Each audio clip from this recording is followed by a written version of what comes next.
T'es la 64e créatrice LinkedIn de France selon le classement Favicon. Ah ouais. Et donc toute seule, t'arrives à générer combien de chiffre d'affaires par mois? L'échange avec Juliette a été hors du commun. Travailler pour Topito comme pour BNP Paribas Real Estate en même temps. Tu apprendras comment partir de zéro sur LinkedIn et créer une machine à revenus. C'est pas une affaire d'abonnés, c'est une affaire de confiance. Les rouages de son agence marketing qui cartonne. C'est bien d'avoir un acheteur sur un mini-produit, mais ce serait bien qu'il soit acheteur sur tous tes mini-produits ensuite. Ou encore les secrets de son personal branding sur TikTok. D'abord, tu construis ton audience et après, tu pourras vendre. Mais surtout, prépare-toi à rentrer dans l'univers qui caractérise tellement bien Juliette, cash et avec zéro compromis. Alors, la première chose, c'est que je fais ce que je veux. Mais là, on sera pas d'accord parce que moi, je suis pas pour la niche. Et j'ai 4 fois moins d'audience que lui, pourtant mes posts font 400 likes. Attends-toi à des moments de révélation sur ses doutes. Je me fais beaucoup insulter sur les réseaux sociaux. J'ai évidemment des moments de doute et des moments où j'ai envie de tout envoyer chier. Les leviers qu'elle a actionnés pour se perfectionner et comment elle s'est construite ce mental d'acier. La vie, elle est pas juste. Il y a des gens, ils touchent un truc, ils sont super doués. Tout ce que j'ai découvert, je l'ai découvert sur le tas. Moi, apprendre à closer, je l'ai pas fait. J'ai appris à dessiner des gens tout nus. Le 3e épisode du 10K Social Club est disponible. Et crois-moi, t'en as jamais vu un comme ça.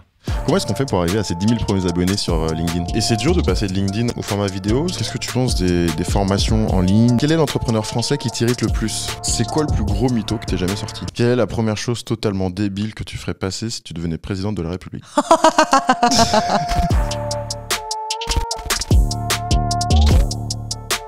Hello et bienvenue à tous dans ce nouvel épisode du 10K Social Club. Aujourd'hui, on a l'honneur de recevoir la star de LinkedIn, Juliette Cadeau. Merci, quelle entrée. Cette entrée. Comment tu vas, merci. Juliette? Bah écoute, ça va très bien, je te remercie. Et toi? Ça va, ça va. Je suis plutôt content de te recevoir Ouais. ici parce que t'es la 64e créatrice LinkedIn de France selon le classement Favicon. Ah ouais. Ouais, j'ai regardé Ok. ce matin. T'as plus de 18 000 abonnés sur LinkedIn, j'ai également regardé ça ce matin. Chaque post, c'est un véritable raz-de-marée, tu fais 300, 400 likes, autant de Pas commentaires. tous. Mais dans tous les cas, tout ça, ce sont que des chiffres. Ouais. En réalité, qui est-ce que tu es? Ah la vache, la question. Alors, faut savoir que j'ai pas eu les questions avant. Total impro. Ouais, non. Alors, qui je suis c'est difficile de répondre à cette question parce que moi, je me définis vachement par rapport à mon taf en général. Ouais. Et de toute façon, je crois que c'est assez français dans tous les cas. J'ai l'impression que on est beaucoup en France à demander à chaque fois quand on connaît pas quelqu'un qui tu es, etc. Enfin, qu'est-ce que tu fais dans la vie? Donc, comment je me présente généralement? Eh bien, Ouais. moi, je suis une entrepreneuse de 31 ans et je m'appelle Juliette Cadeau et j'ai créé mon agence de communication il y a bientôt 1 an après 3 ans et demi de micro-entreprise. Donc, ça fera en janvier 2024, ça fera 5 ans que je suis indépendante. Ok. Belle présentation. C'est vrai que ça dure plus que 30 secondes. Donc, Ouais. si c'était un pitch startup, tu serais Terminé. recalé là. Terminé. C'est marrant parce que toi et moi, on a deux passions en commun. La première, c'est la fête, les sorties, les bars dans Paris. Et la deuxième, un peu plus étrange, c'est les bouquins d'Émile Zola et d'une manière Ouais. générale le naturalisme. Ouais. Comment est-ce que tu expliques cette ambivalence chez toi? Ça a toujours fait partie de moi. De toute façon, moi, je suis quelqu'un de tout en dichotomie, mais je pense que tout le monde l'est aussi. Hein. Dans tous les cas, on a tous des trucs où on est assez contradictoires. Mais moi, j'ai toujours été fêtarde. Dans tous les cas, je suis quelqu'un d'extrêmement extraverti de nature. Ok. Ça fait que depuis mes 25 ans que j'ai compris que c'était pas grave de ne pas sortir le jeudi, le vendredi et le samedi soir. Jusqu'à Genre, sinon, t'avais un fear of missing, il fallait sortir? Ouais. Ah ouais? Et j'étais sûre, surtout en mode, tu es une merde, genre tu n'as pas de vie sociale. Terrible. Et je ne comprenais pas, moi, mes potes qui sortaient pas, etc. Et en fait, la fête a toujours fait partie de moi depuis genre mes 15-16 ans. Et puis Zola, bah pourquoi? Je sais pas, moi j'ai toujours aimé la littérature classique. Ouais. J'ai une mère qui est bibliothécaire, donc j'ai toujours bouffé des bouquins depuis que je suis gamine. Et en fait, je suis assez snob sur la littérature. Et en fait, je suis beaucoup sur les classiques parce que je me dis si c'est des classiques, c'est pas pour rien, il faut que je les lise. Ouais. Et particulièrement de Zola, parce que ça mêle deux choses que j'adore. L'histoire, parce que si tu veux comprendre l'histoire du 19e Y a siècle, rien de tu lis mieux. Zola. Tu comprends C'est l'histoire des bourgeois, des ouvriers, des personnes qui travaillent, enfin des agriculteurs, etc. De toute T'as la tout. société. La politique aussi. Et Paris. Ouais, donc en fait, tu vois, quand tu lis l'Assommoir et que on est juste à côté là, que tu les vois faire leur procession depuis leur mariage de la rue des Faubourg-Poissonnière jusqu'à la rue de Cléry, etc. Voilà.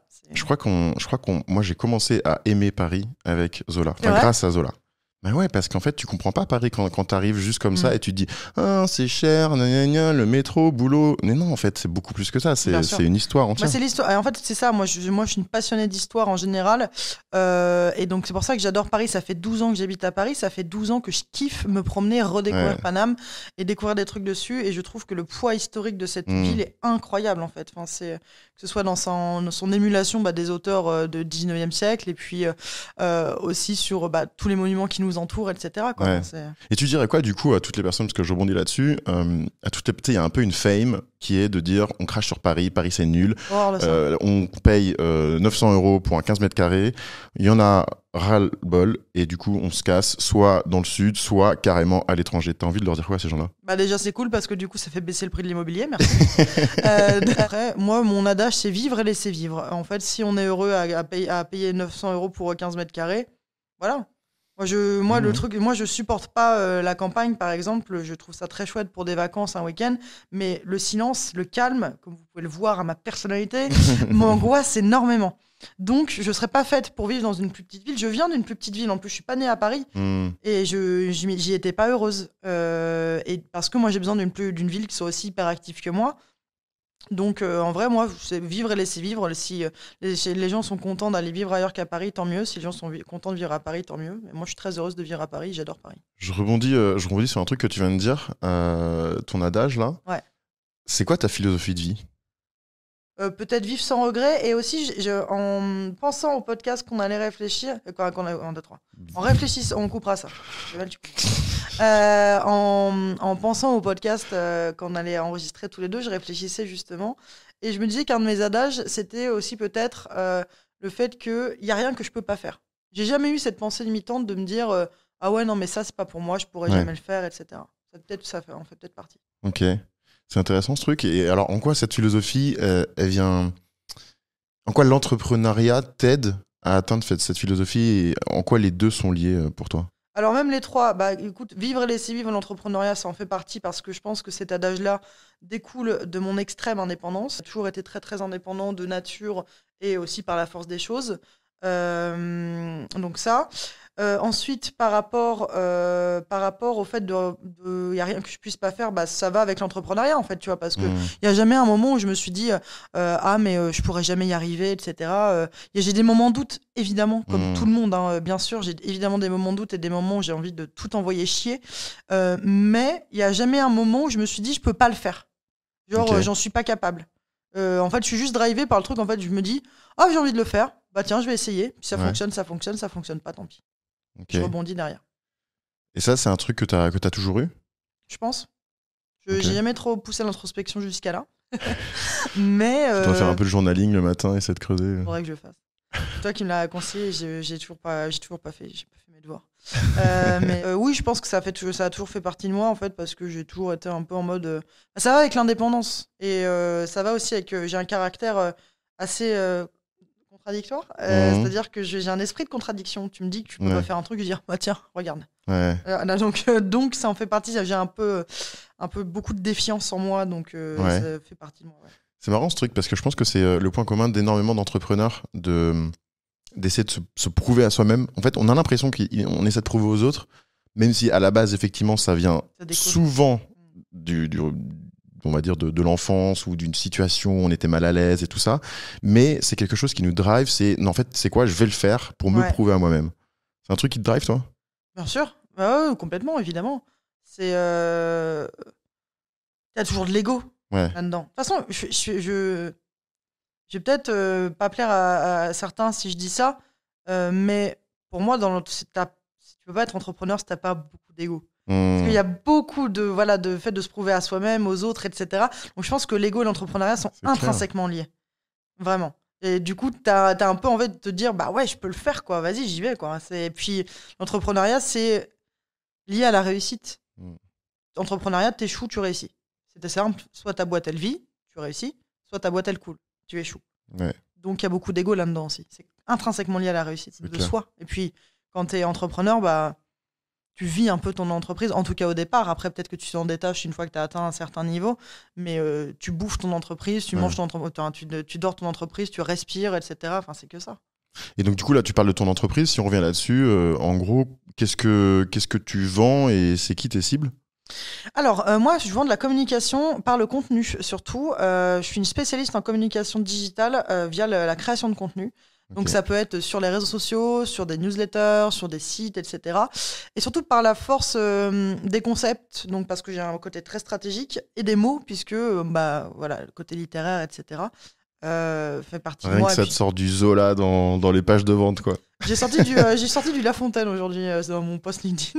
Ah bon, j'ai même pas vu. T'as sorti quoi ? Oh, je sais plus. J'ai vu genre si tu fais pas des posts qui transforment, bah, tu te trouveras fort dépourvu quand la bise viendra, tu vois. Alors, après, j'ai sorti du Musée aussi en disant qu'importe la fame pourvu qu'on ait la quicheta. Ah, j'adore. J'adore. Ok, donc des petites références cachées, quoi. J'aime bien.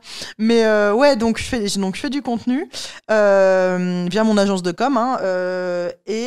Mes cibles, j'ai pas de cible particulière en termes de taille d'entreprise ou de positionnement, c'est-à-dire que je fais pas uniquement par exemple les TPE à impact ou des choses comme ça. Moi, j'ai à la fois des entrepreneurs individuels et des groupes cotés en bourse qui ont été ou qui sont mes clients et différents métiers, etc. J'ai travaillé pour Topito comme pour BNP Paribas Real Estate en même temps, vraiment grand écart, tu vois. Et en fait, le vecteur commun, c'est que il y a un besoin en communication ou un problème dans la communication si on prend en termes de problématiques. Par exemple, on veut développer ça mais on n'a pas le temps. Ou alors, je communique sur LinkedIn mais j'ai pas de résultat. Voilà. Et l'autre vecteur commun de choix, moi pour mes clients, c'est un feeling. C'est obligatoire qu'on doit bien s'entendre avec mon client parce que sinon les collaborations sont pas fructueuses. Parce que là t'es combien dans ta tête? T'es combien dans ta boîte? Alors officiellement je suis toute seule parce que voilà, c'est ça, en fait c'est une sorte de collectif en réalité. À peu près, pour l'instant j'ai l'intention d'embaucher d'ici début 2024 j'espère, mais je travaille avec 3 personnes de manière récurrente, une social media manager, une rédactrice et mon assistante qui est mon assistante administrative parce que la gestion administrative est un métier et c'est pas le mien. Et du coup donc 3 personnes, mais ce sont des personnes qui sont en freelance. Donc, donc officiellement, dans mon entreprise, je suis seule.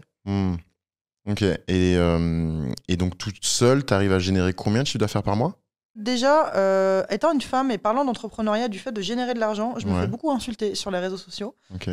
Donc, si en plus je donne mon chiffre d'affaires, ça va être la porte ouverte à pas mal de choses, donc j'ai pas envie d'en parler publiquement. Et puis, je pense que j'ai pas décoincé cette partie-là, moi, de parler ouvertement d'argent en public, etc. J'en parle très facilement avec mes amis, on en a parlé ensemble en privé, etc. J'en parle très facilement en privé. En revanche, publiquement, pour l'instant, je l'ai pas encore décoincé, donc je pense que ça vient de moi. Et ça vient aussi de vouloir me protéger, parce que déjà que que j'ai bon, après, je suis pas la meuf, c'est pas comme si j'étais Maria Carré, tu vois. Mais j'ai une visibilité qui commence à croître, etc.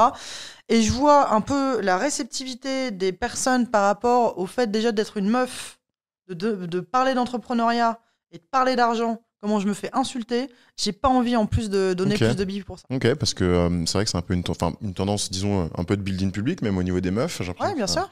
Il y a un peu...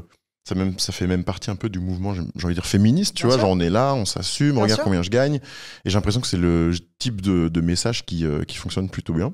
Ouais, mais moi je fais pas les choses pour qu'elles fonctionnent, je fais les choses sur lesquelles je suis à l'aise. Je m'en fous en fait. C'est magnifique. Là. Je m'en fous complètement, si ça fonctionne tant mieux, mais c'est pas mon truc, donc tant mieux pour celles qui le font. Moi, le tout c'est d'être à l'aise, surtout, c'est ce que je dis à tous mes clients. En fait, je vais pas faire une com qui va vous transformer en parfait TikToker, parfait LinkedInien, je m'en fous complètement.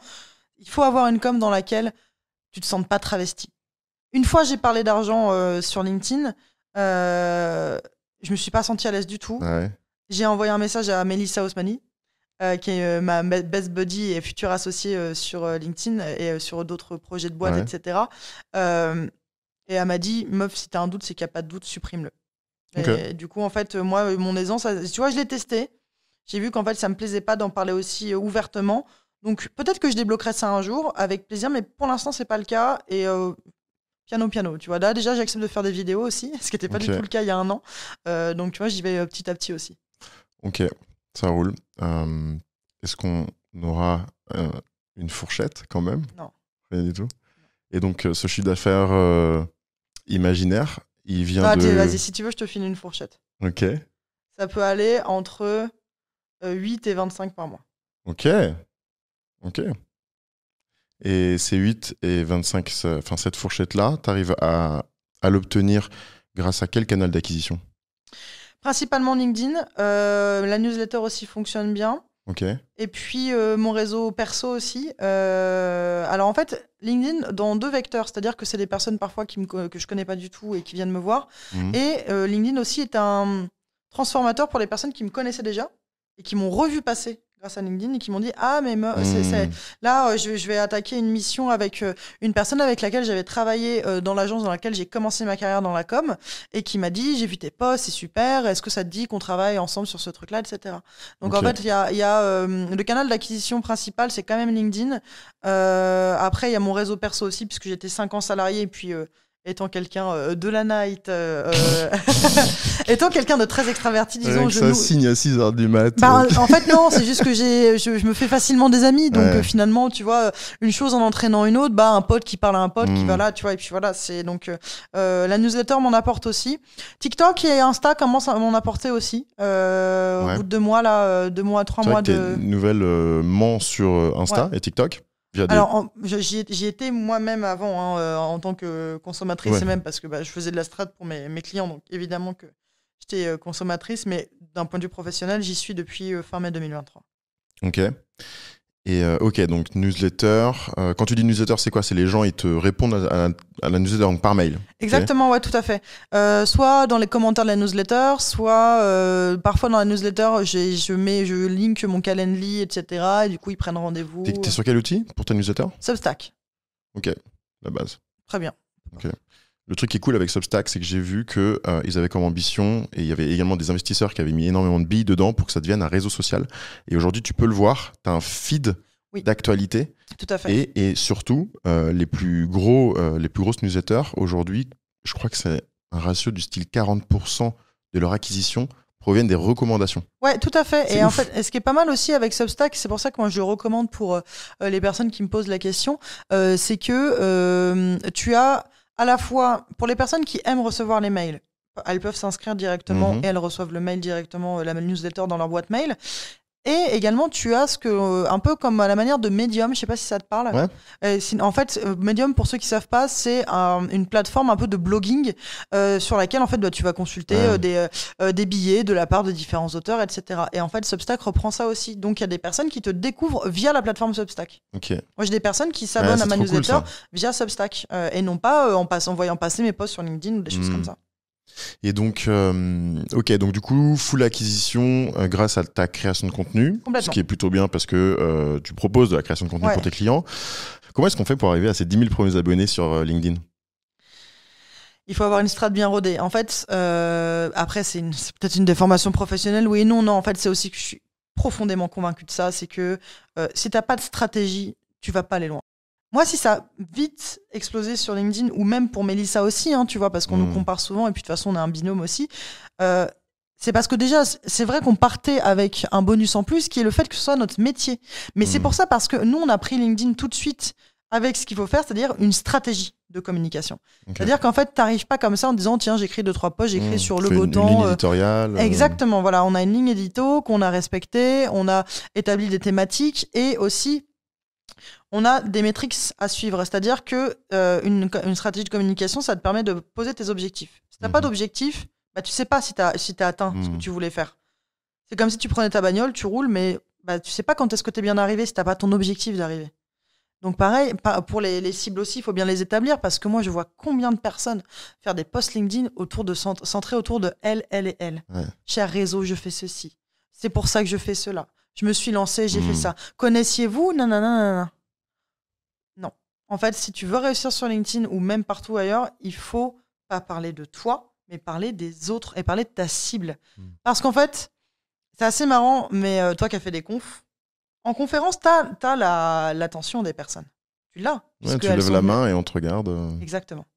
Alors que sur les réseaux, personne n'attend que tu prennes la parole. Il faut aller, toi, chercher l'attention des autres. Et donc, si tu parles que de toi, c'est comme si en soirée, je ne parlais que de moi. Au bout d'un moment, je vais te saouler. Il faut que je te pose aussi des questions, que je m'intéresse à toi. Et là, on va créer un lien. Ouais, super intéressant. Et justement, qu'est-ce que tu penses des business qui fonctionnent 100% bouche à oreille? Je l'ai fait pendant 3 ans. Ah ouais? Bah ouais, parce que moi, quand je me suis lancée sur LinkedIn, ça faisait 3 ans que j'avais mon entreprise. Je n'étais pas un lapin de 6 semaines. Je me suis lancée en 2019 et j'ai commencé à communiquer sur mon entreprise en janvier 2022. Ok. Donc 3 ans.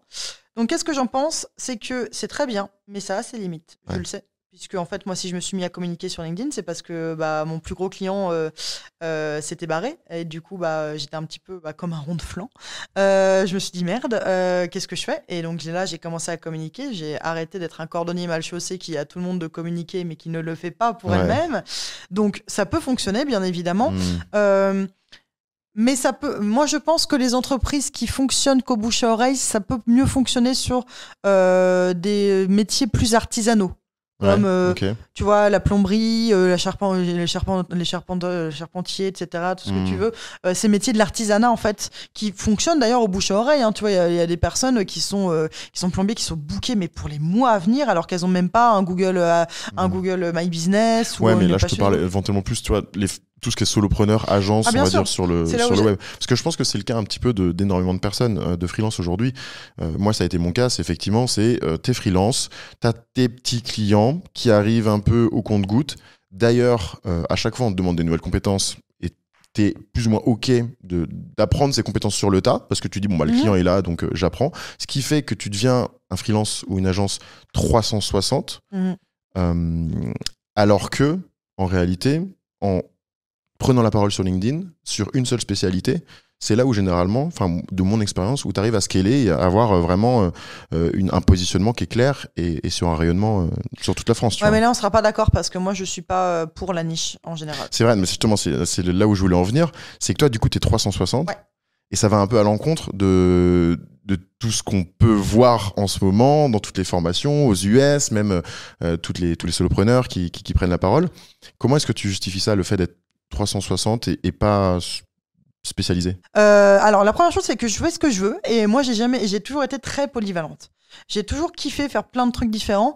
Tu vois, dans ma carrière, moi à la base je suis styliste, après j'étais journaliste, maintenant je suis dans la com. J'exclus pas de faire un 4e truc, même si je pense avoir trouvé quand même ma zone de génie, comme on dit très, très vite en marketing. Mais donc, première chose, je fais ce que je veux. Donc, si tu référence à ce que je te dis avant, c'est que plus tu me dis de faire un truc, moins je vais le faire.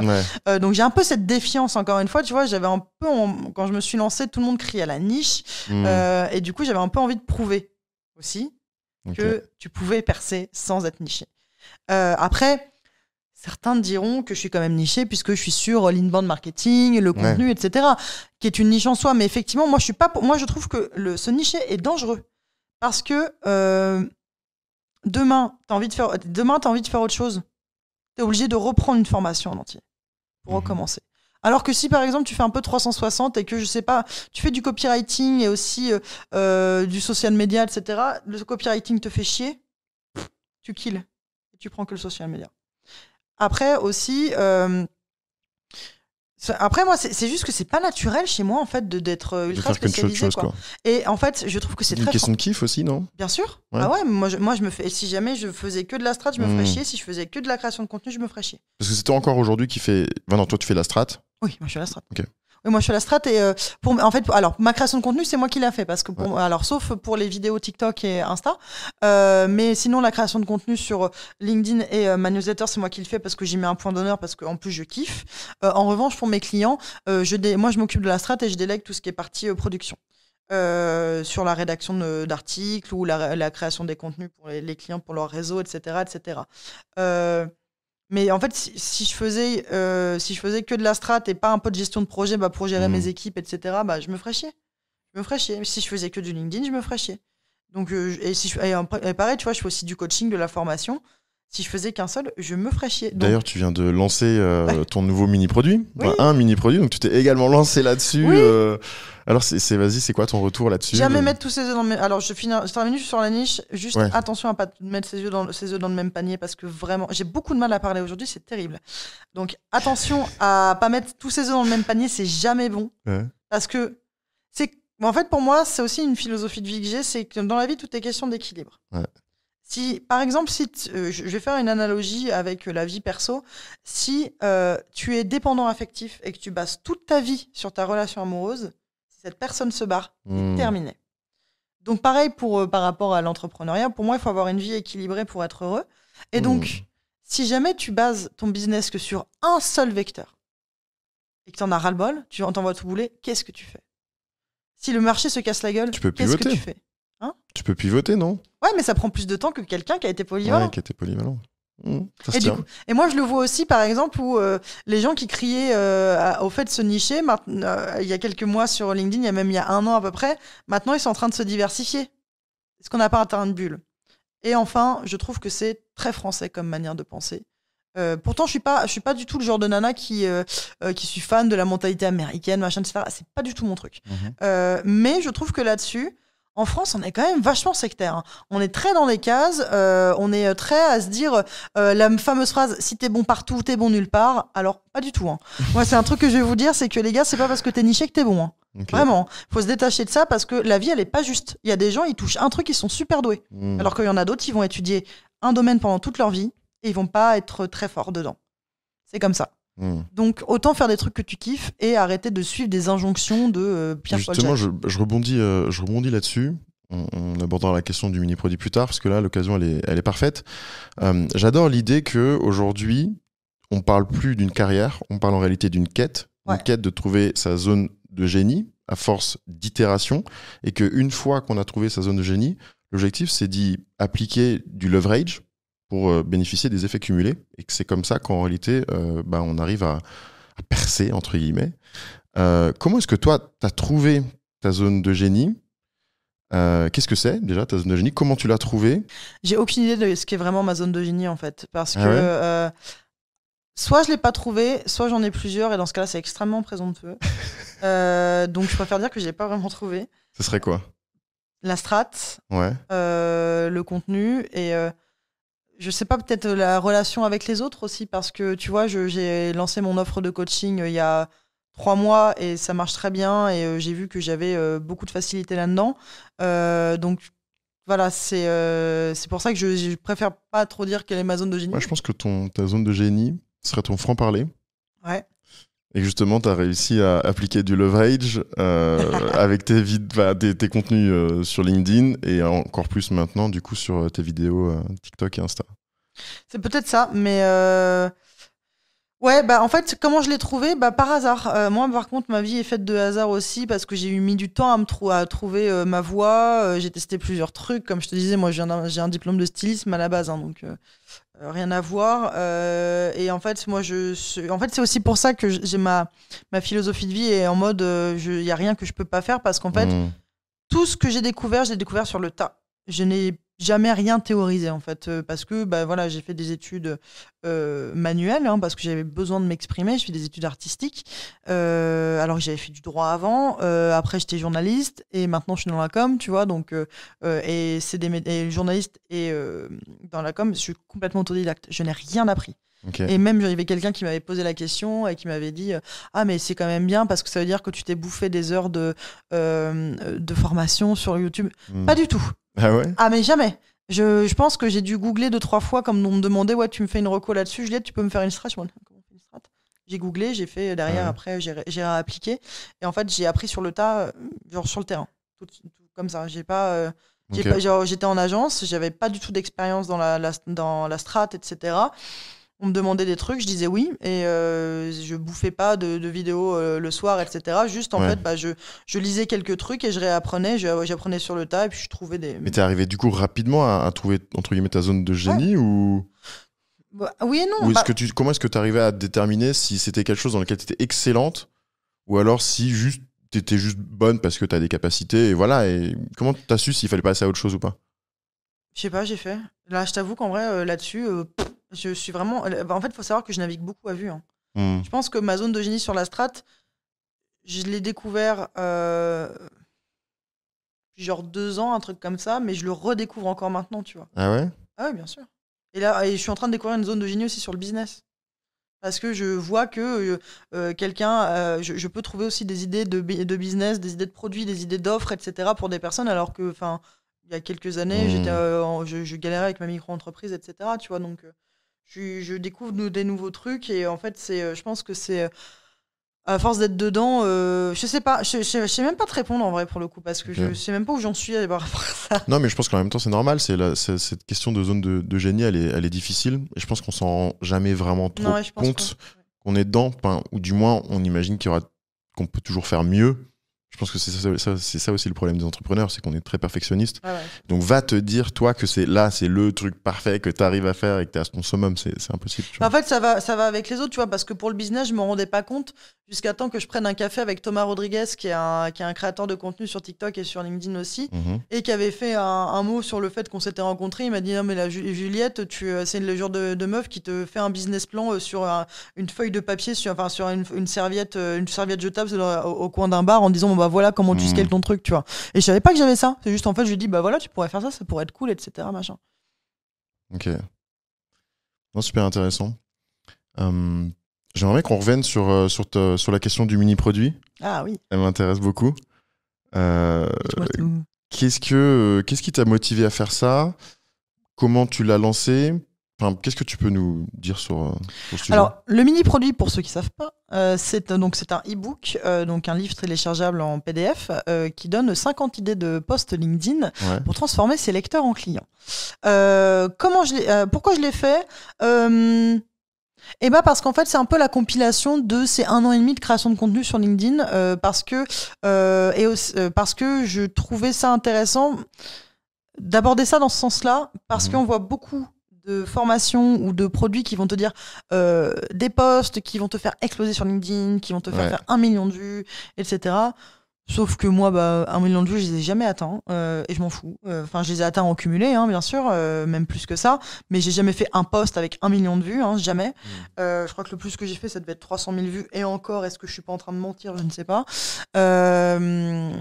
Donc, mais juste voir d'un point de vue business, en fait. Parce que moi, là où j'accompagne mes clients, à chaque fois, ils me disent oui, mais le reach. Je fais, attendez, les gars, vous êtes là pourquoi?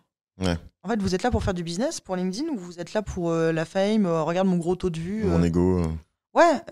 Et du coup, après, c'est quelque chose qu'on peut poursuivre aussi, parce que si tu as envie de devenir c'est de la notoriété en réalité. Si tu as envie de devenir influenceur LinkedIn, etc., et de faire ça de ton business, effectivement, c'est quelque chose qu'il faut poursuivre. Sauf que moi, mes clients, je les connais. Je sais qu'ils se servent de LinkedIn pour un canal d'acquisition. Donc, je leur dis, mais en fait, est-ce que ton taux de transformation de lecteur en prospect, il est stable, il est en hausse ou il est en baisse? Il est en hausse. Bon, alors voilà, ils sont atteints les objectifs. Ils s'en foutent que ton poste, il n'ait pas fait le même taux de vue qu'avant, etc. J'en parlais aussi avec Mélissa juste avant, qui parlait du reach, etc. Je disais, mais il faut aussi se détacher du référentiel qu'on avait avant. Là, l'algorithme, il est en train de changer. Il y a de plus en plus de personnes qui sont en train de s'installer sur LinkedIn, donc c'est normal qu'il y ait moins de visibilité. Donc il faut changer notre référentiel. Hier, c'est pas demain. Il faut changer notre référentiel par rapport à tout ça. Donc c'est pour ça que j'ai lancé ce e-book, c'est pour en fait prendre de l'autre côté les différents discours qu'on voit pour faire du reach, faire des impressions, faire des vues, etc. Non, moi je me concentre sur l'essentiel. C'est en gros tes posts LinkedIn, il faut qu'ils te transforment une personne qui te lise en une personne qui te contacte pour avoir tes services. Comment je l'ai lancé? Alors, c'était quoi tes autres questions, En fait, moi, ce qui m'intéresse, donc là, on a capté du coup ce que tu vendais et l'intérêt. Et maintenant, moi, ce que je voudrais savoir, c'est quel feedback tu peux donner à une personne qui aimerait lancer justement son mini-produit. Donc là, en l'occurrence, un e-book. C'est quoi tes différents canaux d'acquisition pour ce mini-produit?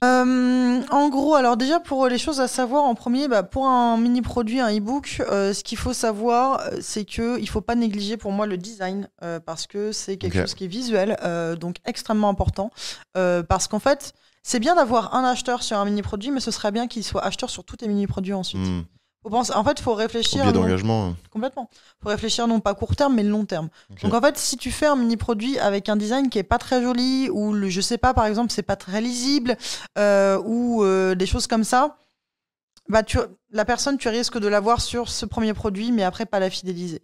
Donc pour moi, il faut faire très attention au design. Donc moi, c'est pour ça que j'ai pris une graphiste qui m'a fait un template et après j'ai juste rempli avec... Sur quoi, sur Canva? Oui, tout à fait. Ouais. Ensuite, tu as juste à remplir tes différentes infos, etc. etc.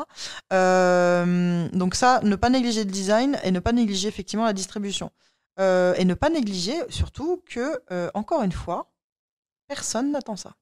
C'est-à-dire que dans le sens, c'est pas dans le sens genre tu fais une entrée fracassante, c'est que non. Les gens, ils sont pas en train d'attendre à ta porte, en train de se dire mais quand est-ce que tu lances ton mini-produit ? S'il te plaît, lance-le. Non. En fait, c'est à toi d'aller chercher les clients. Tu vois, typiquement, j'ai une de mes amies avec qui j'en discutais, qui veut lancer aussi ça, tu vois, des templates, des choses comme ça. Je lui disais, fais gaffe parce que t'as pas forcément d'audience et ça, c'est le conseil de Thibault Louis que je trouve extrêmement à propos, c'est audience first, product later. Ouais. D'abord, tu construis ton audience et après, tu pourras vendre. Parce qu'en fait, si tu commences à communiquer en même temps que tu vends, déjà, tu vas avoir sur ta tronche l'étiquette du commercial, vendeur de tapis en plus. C'est le mauvais vendeur en plus. Complètement. Et en plus, c'est sûr que quand tu n'as pas d'audience et que tu lances ton produit en même temps, c'est sûr que ton produit ne va pas décoller. Parce que tu n'as pas créé d'audience. Donc, moi, c'est quelque chose que je répète souvent, en fait. Les gens ne sont pas idiots. On ne va pas acheter un produit au bout d'un seul post. Tu peux l'acheter parce que tu as vu un post de cette personne, mais parce que cette personne, tu l'as découvert via d'autres posts qui a fait qu'elle a déjà gagné ta confiance. Mais alors, à partir de quand tu considères que tu as une audience ? Mais l'audience, tu peux l'avoir à partir de 3000, 4000, 5000 abonnés. Tu vois, je prends l'exemple d'Alexis Makunga qui a créé son e-book. Je crois que je sais plus comment ça s'appelle, merde, je me souviens plus. C'est un e-book je sais plus le nom, désolé Alexis, mais qui vend tout ça. Le manuel LinkedIn, c'est le manuel LinkedIn, un truc qui est trop bien, hyper bien fait, etc. Et Alexis, pour autant, il a pas 18 000 abonnés, tu vois, il doit être à 5000 abonnés et son produit se vend très bien. Alors, c'est quoi, à partir de quand ? Parce que pour les personnes qui voudraient se lancer, quand est-ce que tu sais que tu es prêt à transformer cette audience ? C'est pas une audience, surtout, c'est pas la taille de l'audience, c'est surtout la confiance que tu as dans l'audience. Okay. Parce qu'en fait, il y a des personnes, tu le regardes par exemple sur même les plus gros influenceurs, si tu prends les gros influenceurs, Instagram, etc., t'as certains influenceurs qui sont bien plus petits, qui vendent bien mieux les produits, les placements de produits, etc. Ils ont les entreprises qui font appel à eux pour des placements de produits, même si c'est en train de se casser la gueule comme marché. Avant, tu avais certains petits influenceurs qui transformaient bien eux parce que leur audience a plus confiance en eux. Parce que du coup, ils ont un lien plus fort avec leur audience. Parce que de facto, quand tu as 5000 abonnés ou quand on a 18 000, tu as plus de temps tu peux dépenser plus de temps à répondre aux commentaires, à répondre à tes DM que quand tu as 5000 abonnés, que quand on a 18 000, tu vois. Donc... Ouais, c'est clair. En fait, l'unfair advantage des jeunes créateurs, c'est justement ce que n'ont pas les grands, c'est qu'ils peuvent faire du cas par cas. Exactement. Et aller parler à n'importe quelle personne en privé, faire des visios avec... Exactement. C'est limite, c'est un théorème, je crois, qui s'appelle genre la théorie des 100 meilleurs potes. C'est-à-dire que l'objectif au début d'une communauté, et peut-être c'est ça la réponse pour vendre quelque chose, c'est d'avoir fait en visio, genre d'avoir rencontré les 100 personnes de ta communauté. Voilà. Et à partir de là, du coup, il y a une trust qui se met en place. Voilà, en fait, pour moi, c'est pas tant une affaire de visibilité et d'abonnés, c'est surtout de nombre d'abonnés, c'est surtout une affaire de confiance. Ouais. Tu peux avoir 100 000 abonnés et avoir la confiance d'absolument 0 personne. Je pense d'ailleurs à une personne qui m'avait laissé des commentaires sous mes TikTok où je parlais du fait de développer sa communication sur LinkedIn, etc. Et le mec disait non mais moi je m'en fous, je fais pas de commentaires et je poste pas et pourtant j'ai X milliers d'abonnés. J'ai été voir son profil, il fait des posts, ils ont 4 likes. Ouais.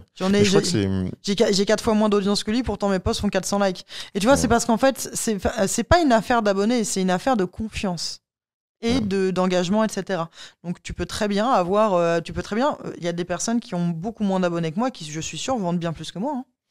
Ouais, non, mais je crois que de toute façon c'est la différence entre une audience et une communauté. Bien sûr. Une audience, t'as une information qui est descendante, mais en réalité il faut déjà être un peu connu. Je sais pas, genre un joueur de foot par exemple, tu vois, il n'a pas besoin d'échanger avec sa communauté. Alors que justement une communauté, c'est vraiment des échanges. Je sais que là-dessus, toi, tu réponds à tous tes commentaires, tu écris comme tu parles, même d'une manière générale, on arrive facilement à te capter pour les gens qui sont sur Paris. C'est un truc t'as rencontré beaucoup de tes abonnés d'ailleurs ? J'ai rencontré plein de gens, effectivement, avec qui je suis sur LinkedIn, etc., qui étaient abonnés à moi et tout. Oui, bien sûr, mais je fais pas ça pour ça. Enfin... Et je rebondis aussi là-dessus. Donc, du coup, on parlait de la confiance. Est-ce que tu as ressenti une différence? Parce que là, en gros, tu viens de te lancer également dans un format un peu facecam, on va dire, un peu à la troisième personne sur TikTok, Instagram. Ouais. Est-ce que tu as ressenti une différence justement dans la confiance que ça donne aux gens, dans l'engagement, le fait d'être sur... Déjà qu'on te voit, parce que c'est vrai que sur LinkedIn, on te voit rarement. Ça a changé quelque chose, ouais? Complètement, tout à fait. Bah déjà, première chose, moi, une de mes résolutions de 2023, c'était de me montrer un peu plus. Si tu as suivi un petit peu mes posts ou mes newsletters, etc., il faut savoir que moi, j'ai un gros problème avec mon image en général. J'ai beaucoup de mal à m'accepter en photo et en vidéo. Et donc, c'était une de mes résolutions. Je pense, c'est marrant parce qu'il n'y a pas si longtemps que ça, il y a un prospect qui est revenu vers moi après longtemps, tu vois, et j'avais complètement oublié. Chier. J'avais complètement oublié. Et le mec revient vers moi en me disant oui, en novembre dernier, donc ça remonte, tu m'avais envoyé une plaquette, etc. Machin. J'ouvre le truc par curiosité. Donc c'était en novembre 2022, j'étais genre à 6-7 000 abonnés. Et en fait, moi, ça a commencé à bien fonctionner quand j'ai commencé à me montrer un peu plus déjà en photo. Ah ouais? Alors, je fais pas des selfies à tout va. Moi, je suis une grande fan aussi des posts juste texte sur LinkedIn, donc je mets un point d'honneur à toujours en avoir 1 ou 2 par semaine dans lequel je suis uniquement en texte. Mais il y a eu quand même quelque chose, parce qu'en fait, on aime parler à un humain et pas juste à un avatar, juste dans une petite bulle à côté du post, etc. Et effectivement, ça fonctionne encore mieux pour moi depuis que j'ai lancé les vidéos et que je les mets aussi sur LinkedIn, parce que du coup, les gens ont plus l'impression de me connaître. Ouais. Parce qu'ils voient la manière dont... Et ils voient aussi, parce que c'est très bien de dire j'écris comme je parle, etc. Machin. Mais sauf que tu me vois pas parler. Ouais. Donc, comment t'as ressenti vraiment, concrètement, c'est quoi, une augmentation de, je sais pas, du like, de commentaires sur LinkedIn, c'est ça? Complètement, et puis même des retours, en fait, aussi, parce que j'ai des retours en message privé, etc., de gens qui m'encouragent dans mes vidéos, ou de gens qui me suivent aussi sur TikTok et qui voient parfois les commentaires que je me prends, etc., et qui me disent ouais, bravo, etc. Donc, ouais, non, c'est et de l'engagement. Déjà, les vidéos font des taux d'engagement assez très très élevés. On est sur les vidéos généralement. On est sur un minimum de 250 likes et autant de commentaires. Tu vois, parfois ça monte à 500 likes, etc. Commentaires peut-être pas autant, mais parfois j'ai des vidéos avec 300, 400 commentaires. Mais parce que le fait de te montrer. Non pas seulement ton visage, mais aussi le paraverbal, la manière dont tu bouges, la manière dont tu parles, etc., ça permet aux gens aussi d'avoir l'impression de mieux te connaître. Et c'est dur de passer de LinkedIn au format vidéo? Comment tu fais tes scripts et tout? Tu sens que tu as des capacités qui font que c'est à peu près la même chose? Non, ça n'a rien à voir? Rien n'est scripté déjà. Ok. Il n'y a absolument rien qui est scripté. Parce que c'est ça qui est fou, c'est que moi, quand je vois ces vidéos-là, même les tiennes, il y a un hook, il y a ensuite une histoire, il y a un ennemi, souvent sur lequel on vient taper. Enfin, ça reprend quand même énormément les codes LinkedIn, quoi. Bien sûr, c'est les codes de la communication d'aujourd'hui aussi. C'est les codes du scroll stopper. Et ça, tu le fais, il n'y a pas de préparation, il n'y a pas de script? Non, c'est Clément qui prépare tout. Clément prépare... Alors, il n'y a aucun script. Mais Clément prépare mais peut-être que c'est peut-être pas préparer du tien, c'est peut-être préparer du sien, du coup, non? Je sais comment... Excusez-moi, vous étiez là au tournage? Non, je sais pas, je demande... Non, pas du tout. Non, en fait, c'est ce que j'allais te dire, justement, c'est qu'en fait, il y a zéro script, c'est juste Clément qui prépare les sujets desquels on va parler. Ouais. D'ailleurs, parfois, je le saoule, parce que genre, il me dit, ouais, ça, t'en penses quoi? Je suis, j'en pense rien. Tu vois, comme ça, donc, genre, je dis rien, tu vois. Donc, parfois, je l'énerve un peu aussi. Mais en fait, Clément, il va préparer donc, Clément, c'est la personne qui s'occupe de mes vidéos, avec l'agence personnelle et avec Caroline Mignot. Donc, il va préparer les sujets que l'on va aborder. Il va me demander ce que j'en pense. Il me dit, ok, ça, c'est ton intro, donc vas-y, reprends, etc., machin, tu vois. Donc, ça veut dire qu'il y a quand même des sujets. Ils sont préparés, ouais. Plus viraux que d'autres. Ouais. Il y a aussi de son côté une expérience qui fait qu'il sait. Oui. Ah oui, il est très bon. Clément est excellent en storytelling. Ok. Et parfois, il me sort des punchs et moi je veux pas, tu vois. Genre, je lui dis non, celle-là, je la ferai pas. Parce que toi, c'est quoi les sujets que tu abordes? C'est exactement la même ligne éditoriale? Ouais.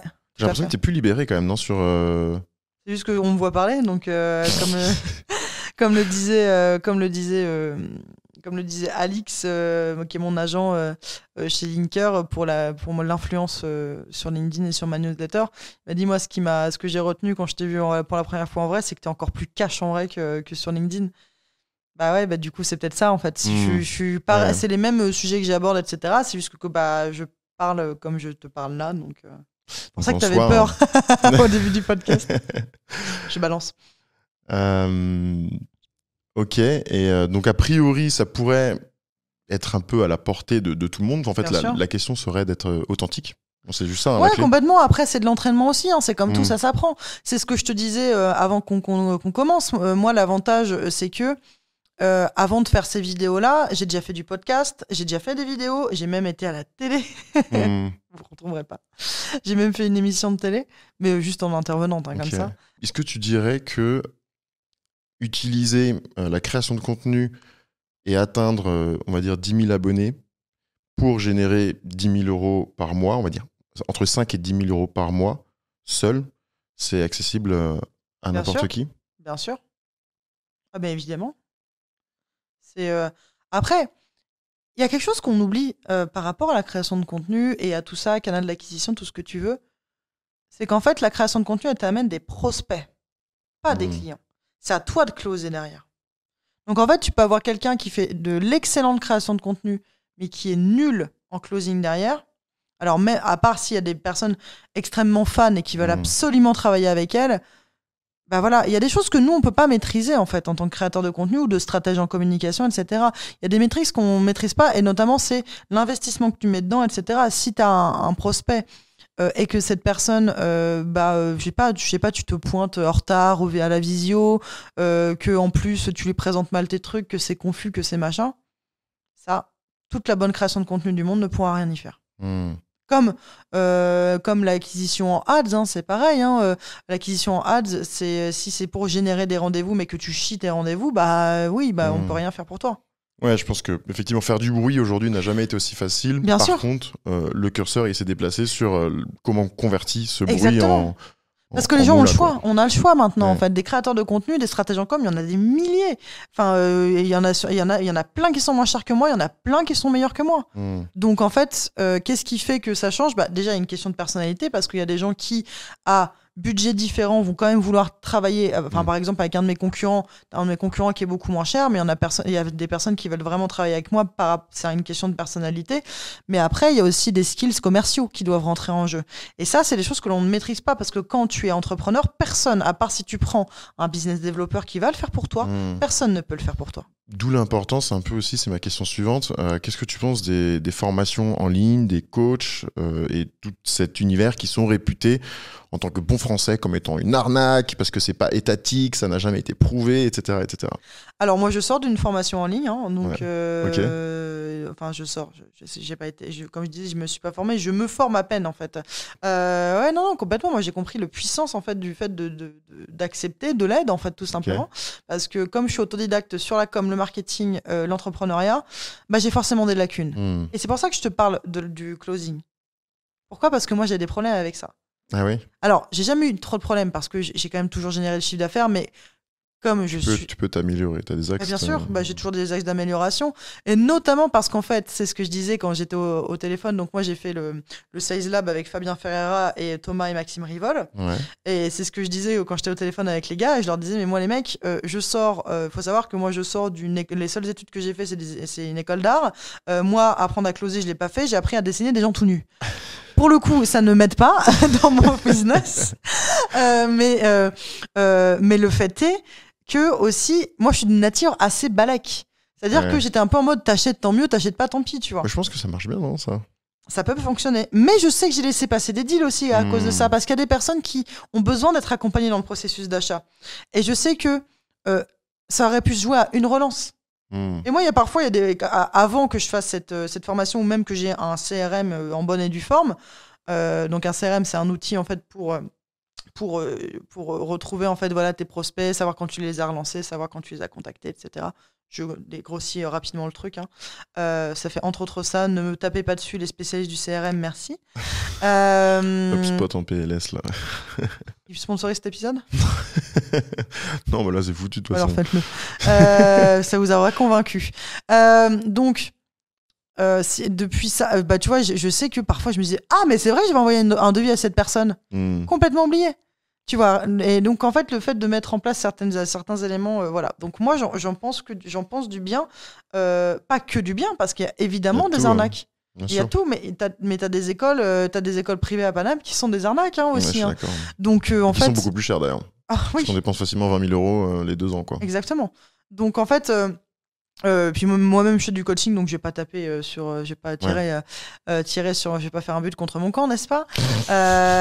Mais non, en fait ça dépend des personnes, et il y a toujours des personnes qui sont mal intentionnées, que ce soit en ligne ou hors ligne, donc des arnaques t'en as partout, et tu as des bonnes personnes partout aussi. Je vois le temps qui passe, on va passer aux questions un peu snack. Vas-y. Quel est l'entrepreneur français qui t'irrite le plus? Est-ce que j'ai le droit de ne pas répondre à cette question? Tu peux ne pas répondre. Je ne répondrai pas. Non, c'est bien. De toute façon, dans tous les cas, j'avais la question bis. Quel est le dernier post LinkedIn qui t'a disons, un peu irrité, ou quelles sont les tendances de post LinkedIn que tu vois ces derniers temps et qui t'irritent? Là-dessus, ça va, on va... Justement, moi, c'est tous les posts autour des... En fait, moi, c'est tout ce qui est post-injonction. C'est tout ce qui est post, si tu fais pas ça, tu t'auras jamais rien. Flemme. En fait, ça peut être une option, mais du coup, voilà, moi, c'est tous les posts qui disaient si tu te niches pas, tu réussiras jamais. Mais j'en ai vu des posts comme ça. J'étais en mode, mais en fait, vous êtes qui, en fait, pour dire que... Enfin, t'es Madame Irma, pour dire oui, ton business, il va marcher ou pas. Non, tu sais pas de quoi sont capables les gens. Donc, en fait, moi, c'est tout ce qui est post qui... comprend énormément d'injonctions en général, ça me saule. D'une manière générale, de toute façon, toute avis qui est tranché et qui n'est pas nuancé, c'est juste le signe que en réalité la personne n'a pas une vision 360 et qu'elle essaie peut-être de se donner une justification. C'est quoi le plus gros mytho que t'aies jamais sorti? C'est une bonne question. Sur mon business? On peut partir sur... Non, j'ai jamais sorti de mytho sur mon biz, franchement. Sur ta life, quand tu étais enfant. Ça devait être toutes les conneries que j'ai faites quand j'étais jeune, de type, genre je vais dormir chez une copine, en fait j'ai fait un week-end à Paris. Parce que j'habitais à Rouen les 19 premières années de ma vie, et je disais oui, je dors chez Machine, etc. Et puis en fait, billet de train, je me casse à Paris, etc. Machin, tu peux voir des potes. Donc ça devait être ça. Après, sur mon biz, non, j'ai jamais trop... c'est aussi pour ça que je veux pas dévoiler mon CA aussi, parce que tu peux parfois avoir envie de te faire mousser en disant je gagne tant, etc. parce que t'as pas envie de dire mais finalement machin. Donc non, moi j'ai jamais menti sur mon biz non, en fait. Ça me va comme réponse. Quelle est la première chose totalement débile que tu ferais passer si tu devenais présidente de la République?